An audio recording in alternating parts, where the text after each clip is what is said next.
এতক্ষণ যা কইছি সব ডিহুদা কথা কইছি। পুরুষ নির্যাতনের আইন তো দেশও নাই, দেশও আছে খালি নারী নির্যাতনের আইন।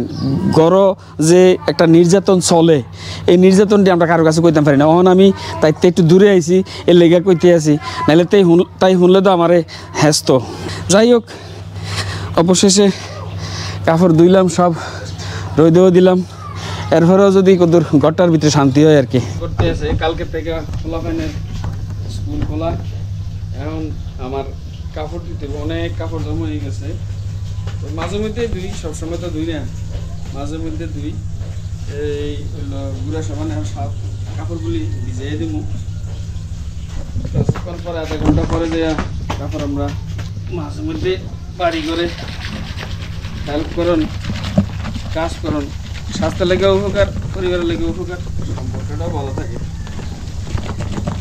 আর বাচ্চা কাচ্চারা এই কাপড় কাচা শিখে, যেমন আমি যদি দুই তাহলে ফলা হয় না, তো দেখবো তাহলে ফলা হয় না কাপড় ধুই কেমনে, এই জিনিসটা শিখবে। শরীরটা ভালো থাকবে। একটু কায়িক পরিশ্রম না করলে শরীর স্বাস্থ্য আসলে ভালো থাকে না। বাইরের ট্যাপ, এখানে পানি দিয়া আগে সাবানটারে ভালো করে তুলব।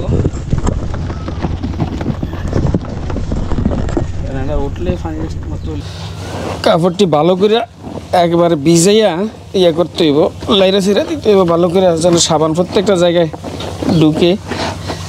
যে সাবান দিছি, সাবানটি যাতে একদম কাপড়ে ঠিক মতো লাগে। এরপরে আধা ঘন্টা ভিজিয়ে রাখলে মানে গভীরের যত ময়লা আছে এগুলি উঠতে যাইব। যাই হোক, আধা ঘন্টা এনা ভিজুক।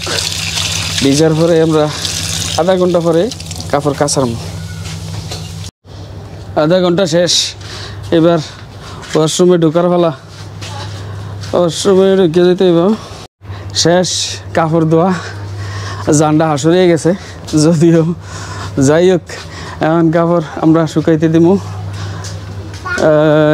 পিছনে এতক্ষণ যা কইছি সব ডিহুদা কথা কইছি। পুরুষ নির্যাতনের আইন তো দেশও নাই, দেশও আছে খালি নারী নির্যাতনের আইন। গড় যে একটা নির্যাতন চলে, এই নির্যাতনটি আমরা কারো কাছে কইতাম পারি না। অহন আমি তাইতে একটু দূরে আইছি, এর লেগা কইতে আছি, নাহলে তাই শুনলে তো আমারে হ্যাস্ত।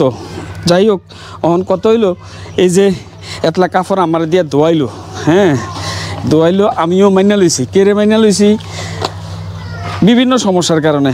ঘরটার ভিতরে মন মতো কিছু না হলে এই ফেলেটা সারবো, ঝগড়া করবো, ওলা ফেন্ডে হামকি দমকি দিব, মারবো সারবো। এরপরে আছে আরও এই যে গরম মুরব্বী থায়, মা বাপ থায়, তারা বুড়া মানুষ, সবসময় তো আর আমি ঘরে থাই না, বা পুরুষ মানুষ ঘরে থায় না। এই তারার উপর তো নির্যাতন চলবে। নির্যাতন কীরকম? ধরেন তারার বিভিন্ন সময় বিভিন্ন জিনিসপত্র লাগবো, চাইবো, আইনা দিত না, এইরকম আর কি। তো তারা কষ্ট পাইব। এখন এইসব কারণে তারার এই নির্যাতনটি মাইনা লওয়ান লাগে। এটা হইল ইমোশনাল বিষয়। এরপরে আছে 15 দিন, এক সপ্তাহ কথা কইতো না। তারপরে হইল লোডশেডিং চলবো, এই আর কি। যাই হোক, অবশেষে কাপড় ধুইলাম, সব রোদেও দিলাম। এরপরেও যদি কদূর ঘরটার ভিতরে শান্তি হয় আর কি।